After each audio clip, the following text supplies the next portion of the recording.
Votre proche vient d'être admis dans le service de réanimation. C'est une épreuve difficile, source de stress. Cette vidéo vous explique le fonctionnement du service, les techniques de soins mises en œuvre, le rôle de chacun. À l'entrée du service, un interphone permet de signaler votre présence à l'équipe soignante.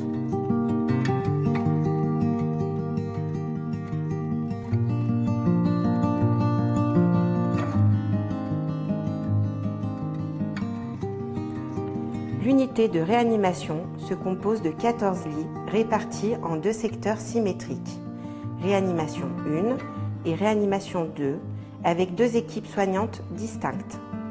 En fonction de l'activité, l'attente peut être plus ou moins longue. En réanimation, certaines situations exigent une réaction rapide de la part de l'équipe afin de répondre au mieux aux urgences et aux besoins des patients.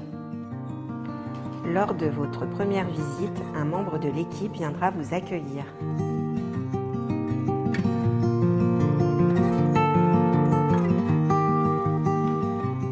Un entretien d'accueil aura lieu lors de cette première visite avec l'équipe soignante et un médecin. De nombreuses informations pratiques vous seront expliquées et remises sous forme d'un feuillet.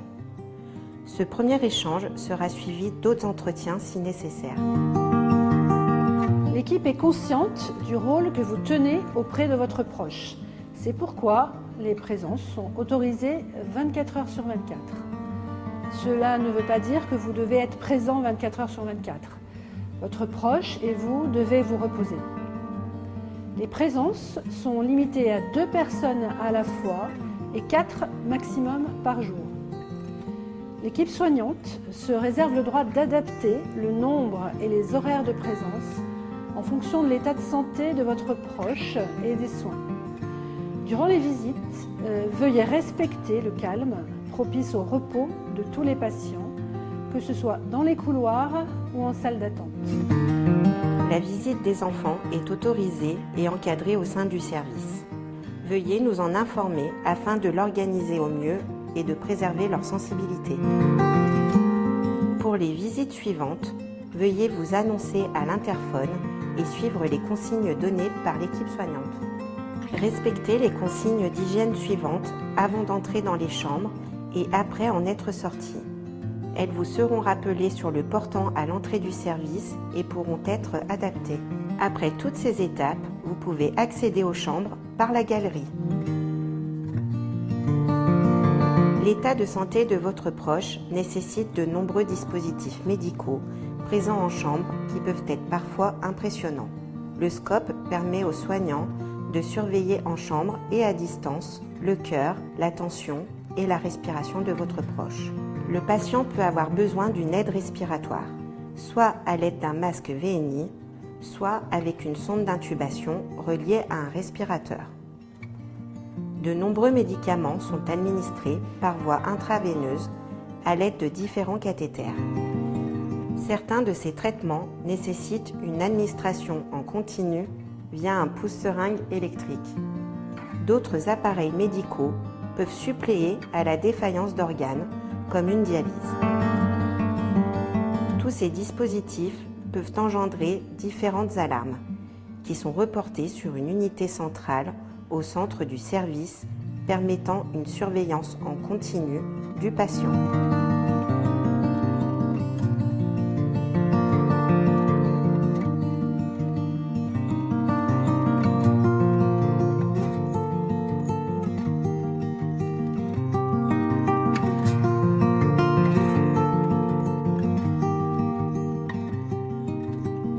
L'hospitalisation, la pathologie, les médicaments utilisés en réanimation peuvent induire une agitation, une désorientation de la part de votre proche. Pour le mettre en sécurité, nous avons parfois recours à des moyens de contention, barrières, attache-mains. Si la communication est altérée, différents supports peuvent être utilisés pour la favoriser, comme une ardoise, l'alphabet code Vigan, les pictogrammes. Un soin particulier est apporté à la prise en charge de la douleur de votre proche afin de mettre en place les meilleures thérapeutiques. N'hésitez pas à solliciter les équipes. Le journal de bord est disponible en chambre et permettra à votre proche de se réapproprier son passage en réanimation. L'équipe médicale est présente 7 jours sur 7, 24 heures sur 24.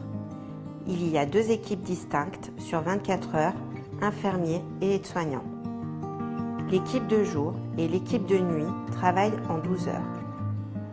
La journée est rythmée par des tours de surveillance, des soins d'hygiène, d'entretien des locaux, des examens biologiques et médicaux qui chaque jour guident notre prise en charge. Des intervenants extérieurs comme des kinésithérapeutes, ergothérapeutes, psychologues, autres médecins spécialistes interviennent. La priorité restera toujours le soin, la sécurité et le bien-être du patient. Il se peut donc que nous vous demandions de sortir de la chambre régulièrement.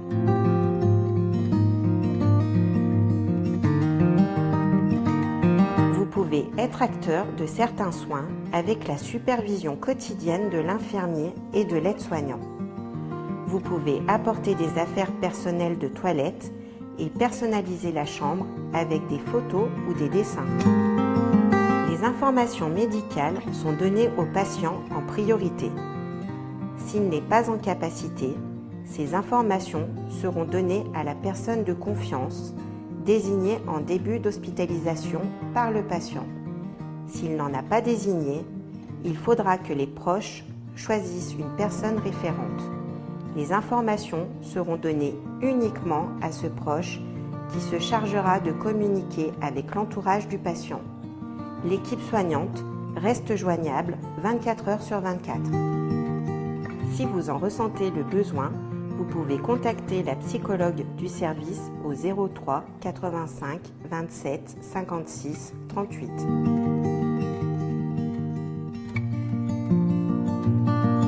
La relation entre proches et soignants est primordiale. C'est pourquoi nous avons mis en place un questionnaire disponible dans la salle d'attente que nous vous invitons à remplir afin d'évaluer et d'améliorer votre accueil dans le service. Le personnel médical et paramédical est là pour répondre à vos questions.